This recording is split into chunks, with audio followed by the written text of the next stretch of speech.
Assalamualaikum warahmatullahi wabarakatuh. Salam sejahtera untuk kita semua. Perkenalkan, nama saya Nita Cahyani. Saya berprofesi sebagai dosen di Universitas Nahdlatul Ulama Sunan Giri, Fakultas Sains dan Teknologi, yaitu di program studi Sarjana Statistika. Bidang keilmuan saya adalah statistika, khususnya di bidang komputasi. Mata kuliah yang saya ampu adalah pengantar data science yang terdapat di semester 3 dengan bobot SKS sebesar 3 SKS. Mata kuliah prasyarat untuk dapat mengambil mata kuliah pengantar data science yaitu mahasiswa harus lulus terlebih dahulu pada mata kuliah metode statistika dasar dan mata kuliah data mining karena sebagai bekal untuk dapat mempelajari mata kuliah pengantar data science. Metode dan bentuk pembelajaran yang saya gunakan adalah tatap muka di kelas setiap minggu selama 1 semester. Dalam proses perkuliahan di pertemuan pertama, saya selalu memberikan kontrak perkuliahan sebagai rambu-rambu pelaksanaan kuliah selama 1 semester. Di awal, juga saya memberikan file RPS kepada mahasiswa agar dapat dijadikan pedoman belajar dan target yang harus dicapai dalam 1 semester. Kehadiran mahasiswa dalam kelas menjadi syarat perlu dalam kelulusan perkuliahan. Oleh sebab itu, maka mahasiswa minimal wajib hadir 11 kali pertemuan atau 75% dari total pertemuan selain UTS dan UAS. Selama perkuliahan, keaktifan mahasiswa menjadi salah satu poin penting dalam penilaian saya selain evaluasi. Evaluasi dalam perkuliahan saya terdiri dari pelaksanaan kehadiran, yaitu sebesar 40%, penilaian kehadiran dari absensi dan keaktifan, tugas sebesar 20%, yaitu berupa proyek dan kuis dengan ujian tertulis, UTS sebesar 15%, dan UAS sebesar 25%. Metode yang digunakan dalam UTS dan UAS adalah berupa proyek. Sinopsis dari pengantar data science yaitu mata kuliah ini membahas tentang pengenalan bidang data science pada mahasiswa, menjelaskan bagaimana kemampuan yang dibutuhkan untuk menjadi seorang data scientist yang memadukan ilmu matematika, statistika, machine learning, dan database. Mata kuliah ini memperkenalkan kecepatan perkembangan ilmu teori-teori dasar dan tools-tools yang digunakan pada bidang ilmu data science, termasuk mata kuliah ini akan mempelajari tentang pengumpulan data, penggabungan data, analisis data eksplorasi, pemodelan prediksi, pemodelan deskriptif, beserta kreasi pembuatan data dan evaluasi data yang digunakan. Pada mata kuliah ini, mahasiswa juga akan belajar tentang sistem dan aplikasi serta menemukan penelitian-penelitian yang terbuka pada bidang data science. Pada akhirnya, dari pembelajaran, mahasiswa diharapkan dapat mengerti isu-isu dan etika seputar data science, termasuk teknologi-teknologi yang digunakan data science yang berkembang saat ini. Capaian yang ingin dicapai pada pembelajaran mata kuliah ini adalah: pertama, mahasiswa mampu menggambarkan tentang konsep data science dan kemampuan-kemampuan yang dibutuhkan seorang data scientist. Kedua, mahasiswa mampu menjelaskan teori statistik dasar dan teori distribusi probabilitas yang banyak digunakan sebagai dasar model statistik. Ketiga, mahasiswa mampu menggunakan Python untuk pemodelan statistik dan analisisnya. Keempat, mahasiswa mampu menjelaskan exploratory data analysis atau EDI pada data science dan menggunakan tools-tools seperti plot, grafik, summary statistik dari EDI. Kelima, mahasiswa mampu menggambarkan proses data science dan bagaimana setiap komponen berinteraksi. Keenam, mahasiswa mampu menggunakan EDI dan tools-tools pengambilan dan pengumpulan data. Ketujuh, mahasiswa mampu mengimplementasikan algoritma dasar machine learning sebagai model prediksi seperti linear regression, artificial neural network, random forest, k-means, dan beberapa algoritma lainnya yang termasuk pada metode-metode machine learning. Kedelapan, mahasiswa mengetahui etika dan isu-isu privasi pada data science. Yang terakhir, kesembilan, Mahasiswa mampu berkomunikasi secara formal dengan efektif, baik tertulis maupun lisan, dan mampu bekerja sama dalam kelompok untuk mengerjakan proyek data science. Bahan kajian mata kuliah pengantar data science selama 1 semester adalah pengenalan tentang data science, penggunaan statistik pada data science, exploratory data analysis, dan proses data science, algoritma dasar yang ada pada machine learning, penggunaan algoritma pada aplikasi, pembuatan dan pemilihan feature, mining social network data, visualisasi data, dan isu-isu etika yang sedang marak yang terdapat di Indonesia. Untuk selanjutnya, saya tampilkan cuplikan perkuliahan pada pertemuan kedua tentang pengenalan data science.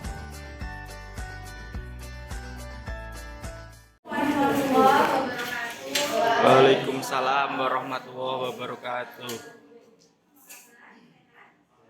Alhamdulillah sehat.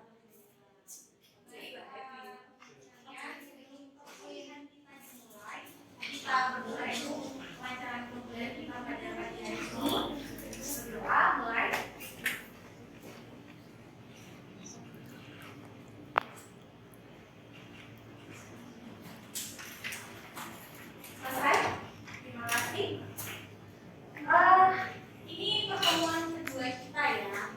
Minggu lalu kita sudah banyak membahas tentang kontrak kuliah, kemudian RPS. Ya, jadi ini adalah beberapa pembahasan yang akan saya jelaskan dalam 1 semester pada perkuliahan ini ya, perkuliahan pengantar data science. Minggu lalu kita sudah membahas tentang kontrak kuliah dan RPS gitu ya. Mungkin masih ada pertanyaan kembali tentang kontrak kuliah dan RPS. Setuju ya? Setuju. Oke. Absensi perkuliahan ini 40% ya. Ini terdiri dari absensi dan keaktifan kalian. Gitu ya. Jadi ini ada sini termasuk kehadiran. Kemudian tugas ini terdiri dari proyek, nanti mungkin berkelompok, gitu ya, 2-3 orang, dan ada ujian tertulis juga, tulis seperti itu. Nah, ini bobotnya 20%. Kemudian UTS 15% dan UAS 25%. Nah, ini UTS dan UAS-nya berupa proyek. Gitu. Nah, ini saya ulang kembali untuk menjelaskan ya. RPS-nya sudah saya bagikan ya minggu lalu ya. Oke, nanti kalau dipelajari. Oke, selanjutnya di pertemuan kedua ini kita akan membahas pengenalan data science, ya. Apa sih data science itu?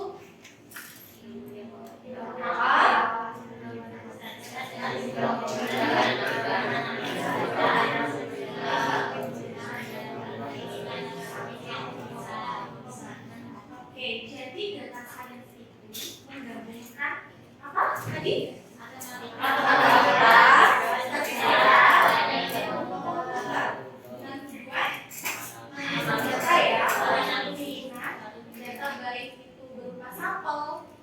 Populasi, ya, dengan mengaplikasikan algoritma tertentu untuk tujuan menggali data atau disebut data mining dan mendapatkan pola data serta dapat melakukan prediksi data dengan cukup akurat yang dapat membantu dalam mengambil keputusan dan dapat digunakan untuk membuat sistem yang cerdas AI atau artificial intelligence yang dapat terus belajar dengan sendirinya disebut machine learning, gitu ya.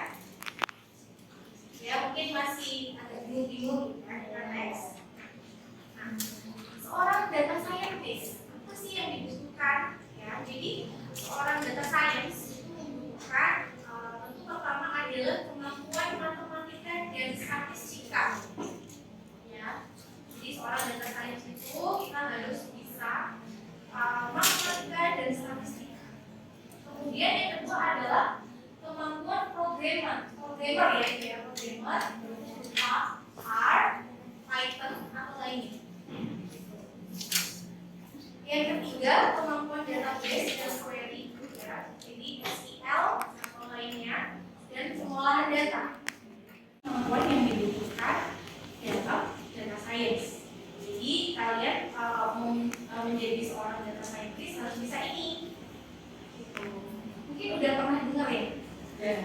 Ya, oke, good. Nah, sekarang apa sih bedanya data science, data mining, dan machine learning? Kira-kira ada yang tahu nggak nih bedanya? Apa sih perbedaan dari data science, data mining, dan machine learning? Ya, belum tahu. Oke, kita lihat dari gambar ini, semuanya saling terkait, gitu kan? Saling berurusan.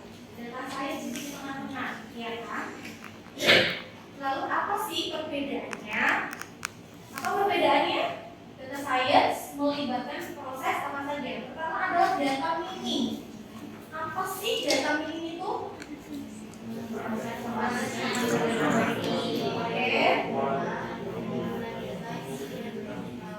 Oke, jadi data mining itu adalah proses pengambilan informasi dari pola data, ya, dari salinan data yang sebelumnya tidak diketahui.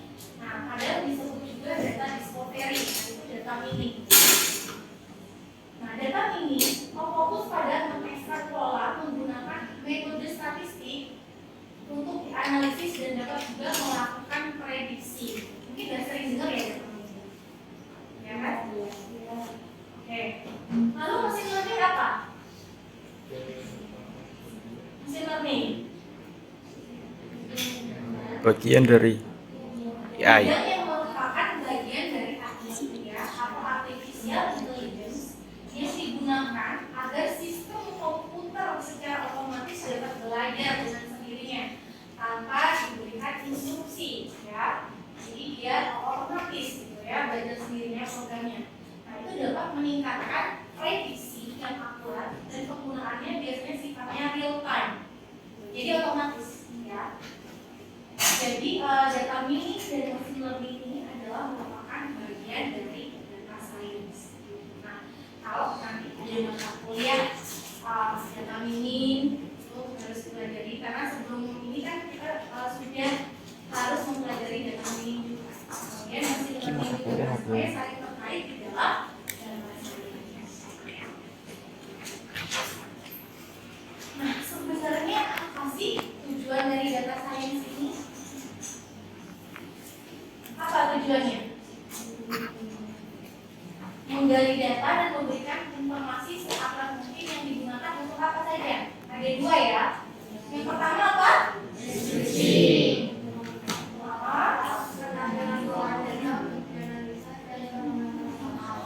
Oke, pertama adalah deskripsi. Deskripsi ini ngapain sih? Nah, itu menampilkan pola data untuk dianalisa dan penemuan masalah, ya, yang deskripsi itu adalah yang pertama. Kemudian yang kedua, prediksi. Nah, prediksi ini ngapain nih?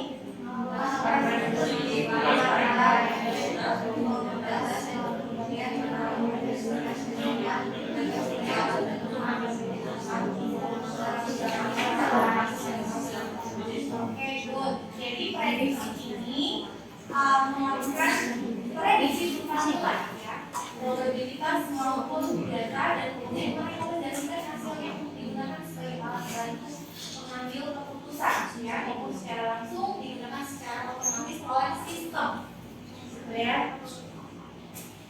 Nah, ada beberapa jenis pembelajaran data science. Itu pertama adalah supervised learning, ya. Kemudian yang kedua adalah unsupervised learning. Yang ketiga adalah reinforced dan deep learning. Oke, supervised learning. Apa sih supervised learning itu? Sistem.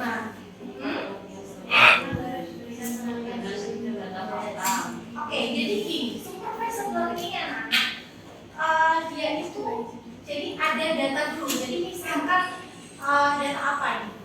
Data penyakit diabetes misalkan, ya, itu harus ada dari tahun sebelumnya, misalkan dari tahun 2017 sampai tahun 2023.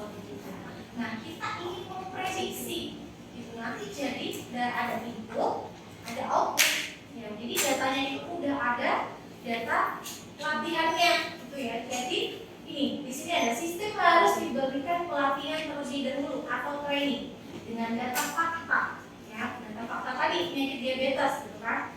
Nah, sistem akan belajar dan membentuk pola data yang ada, baru kemudian digunakan untuk melakukan prediksi. Jadi data itu sudah ada gitu, ya. Jadi ini ada input sama output, itu ya untuk supervised learning, ya. Jadi proses belajarnya seperti anak murid yang diajarkan oleh gurunya, gitu ya. Kemudian unsupervised learning. Gimana unsupervised learning?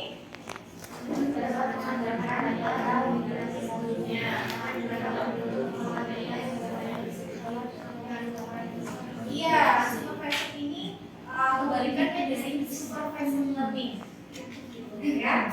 Jadi supervised learning ini apa sih Bu? Contohnya, contoh dari supervised learning ini misalkan klasifikasi, teman-teman. Kalau unsupervised apa? Nah, biasanya cluster atau pengelompokan, ya. Nah, ini juga ada deep learning, reinforced and deep learning, ya. Jadi sistem belajar dari feedback lingkungan dengan feedback learning yang iteratif atau berulang-ulang dan adaptif, menyesuaikan seperti cara manusia belajar dengan sendirinya. Nah, algoritma digunakan untuk memaksa sistem belajar menemukan nilai optimal dengan trial and error, ya.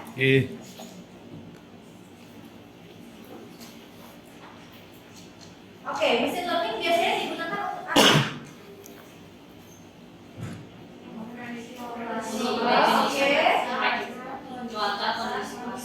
Iklan. Deteksi lingkungan, IAKIM. klasifikasi gambar, pola kebiasaan pelanggan, jenis laporan pelanggan,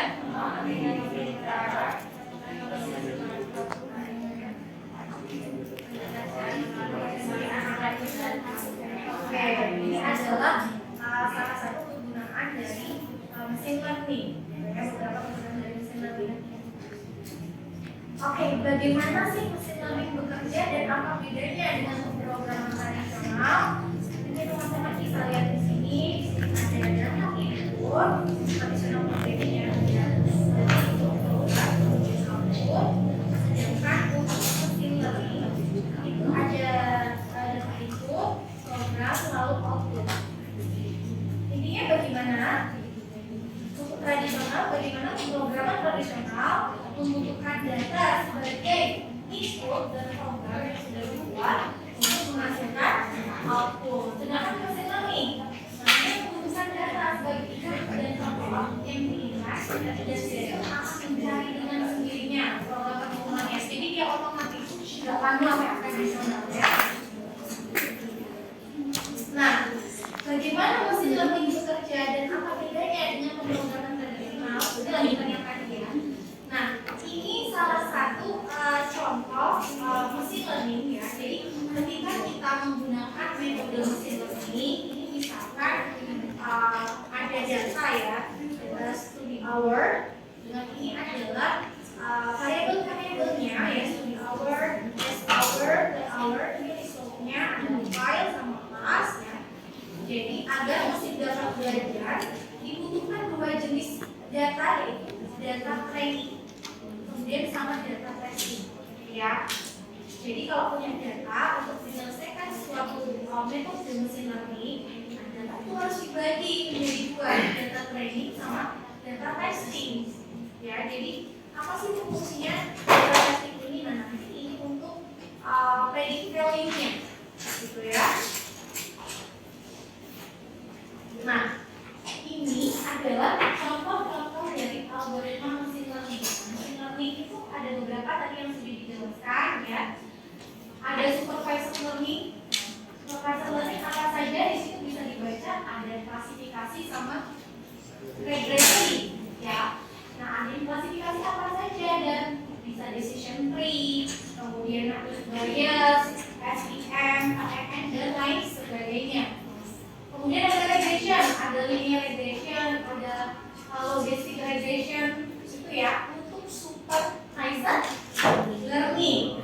Gitu. Nah, untuk unsupervised learning apa saja?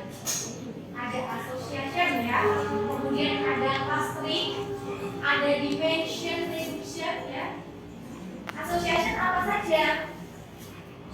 Apa saja untuk association?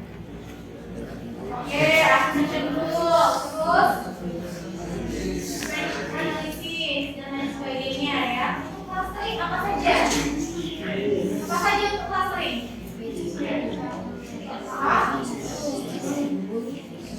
Kamin, debeskan, posisimin, gitu ya. Kalau untuk dimensional reduction apa saja? Kemudian ada reinforced learning ya, ada fixed learning. Untuk reinforced learning apa saja? General algorithm, dynamic programming, GPI, neural network ya. Deep learning apa saja untuk deep learning? Oke, kemudian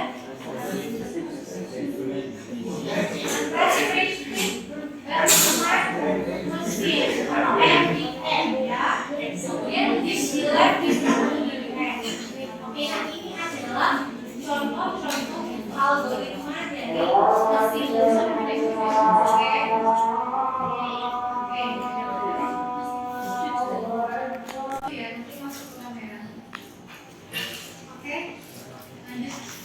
Oke, teman-teman, tadi sudah dijelaskan ya contoh algoritma machine learning. Tadi apa saja sih contohnya algoritma machine learning? Supervised learning apa saja? Kemudian distribution. Supervised learning, association, classification, ya.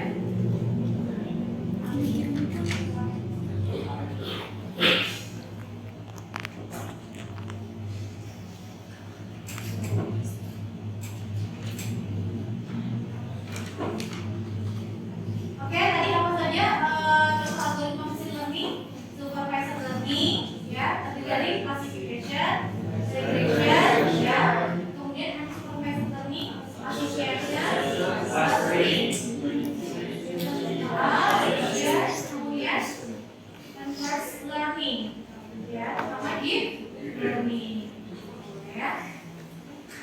Oke, ini adalah contoh algoritma machine learning, ya. Jadi algoritma machine learning ini biasanya terbagi menjadi beberapa kelompok teman-teman. Yaitu ada klasifikasi atau classification. Nah, ini digunakan untuk melakukan klasifikasi suatu data termasuk dalam suatu kategori tertentu. Kemudian ada regresi. Jadi regresi ini digunakan untuk melakukan proyeksi nilai berdasarkan pola data yang sudah ada. Ya. Kemudian asosiasi digunakan untuk melihat keterkaitan dan hubungan antar data. Kemudian kelompokan atau clustering digunakan untuk melihat pola kelompokan data berdasarkan ciri-ciri yang mirip. Ada juga dimensionality reduction yang digunakan untuk mengurangi jumlah dimensi yang kompleks menjadi sederhana agar dapat memudahkan dilihat secara visual server, digunakan untuk perhitungan yang lebih sederhana. Nah, kemudian reinforced dan deep learning, nah ini digunakan untuk membuat sistem berpikir dan memiliki kecerdasan seperti manusia. Misalnya bisa membedakan gambar ya, computer vision, bisa membedakan kalimat dan kata, dan kecerdasan buatan lainnya misalnya seperti chatbot. Oh, chatbot kan? Tahu. Tahu, Bu. Kayak gimana? AI. Pesan balas sendiri. Iya, yang contohnya gimana? Pesan balas sendiri. Di web ya biasanya. Misalkan apa selamat pagi, otomatis selamat pagi. Iya. Itu contohnya. Oke. Terakhir, kira-kira contoh penerapan data science yang mana sih di depan nyata? Contohnya deh yang paling kita sering apa?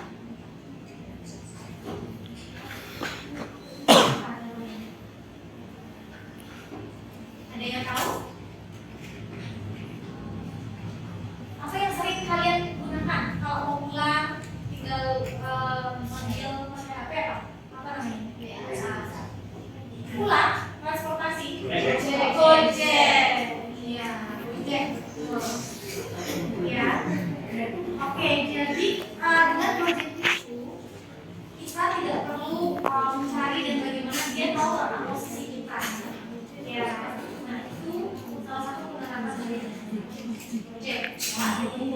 Gitu ya. Baik, mungkin tugas untuk minggu depan cari contoh-contoh penerapan data sains lainnya secara nyata. Gitu ya. Oke? Siap. Ada pertanyaan lagi? Nggak ada. Ya. Cukup. Oke, terima kasih. Sebelum kita menyelesaikan perkuliahan pada hari ini, kita berdoa dulu. Berdoa mulai.